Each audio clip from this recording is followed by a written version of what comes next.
Hello മക്കേഴ്സ്, നമ്മുടെ 10ാം ക്ലാസ്സിലെ ഏറ്റവും അവസാനത്തെ അതിമനോഹരമായ chapter mechanical advantage in action, യാന്ത്രിക ലാഭം പ്രയോഗത്തിൽ എന്ന ചാപ്റ്ററിൽ ഏറ്റവും ഇമ്പോർട്ടന്റും പഠിക്കാൻ ബുദ്ധിമുട്ടുള്ള ഒരു ചെറിയ പോയിന്റ് നമ്മൾ പഠിക്കാൻ പോവാണ്.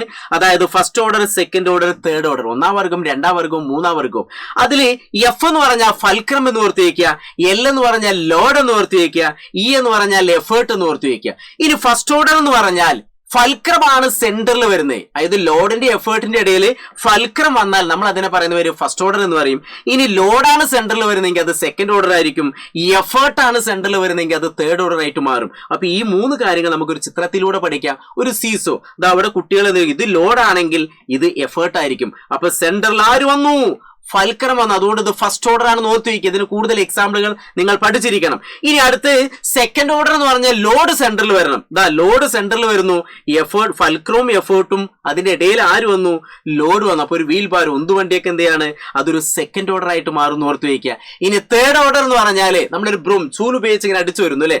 അങ്ങനെ അടിച്ചു വരുന്ന സമയത്ത് ലോഡ് താഴെ വന്നു, ഫൽക്രം ഏറ്റവും മുകളിൽ വന്നു, എഫേർട്ട് സെന്ററിലാണ് കൊടുക്കുന്നത്. അപ്പൊ എഫേർട്ട് സെന്ററിൽ വന്നു. എഫേർട്ട് സെന്ററിൽ വന്നാൽ അതേതായി? തേർഡ് ഓർഡർ ആയി. അപ്പൊ നിങ്ങൾ മനസ്സിലാക്കി ഓർത്തേക്ക് ഒന്നുകൂടി നോക്കിക്കോളൂ. എന്താണ്? ഫൽക്രം സെന്ററിൽ വന്നാൽ അത് ഫസ്റ്റ് ഓർഡർ ആണ്. ഇനി അടുത്ത് ലോഡ് സെന്ററിൽ വന്നാൽ അത് സെക്കൻഡ് ഓർഡർ ആണ്. എഫേർട്ട് സെന്ററിൽ വന്നാൽ തേർഡ് ഓർഡർ. അപ്പൊ ഈ ഒരു കാര്യം ജസ്റ്റ് ഈ ഒരു പോയിന്റിൽ പഠിച്ചേക്കുക. FLE 1 2 3 ഇത്രയുള്ളൂ. സിമ്പിൾ ആണല്ലോ.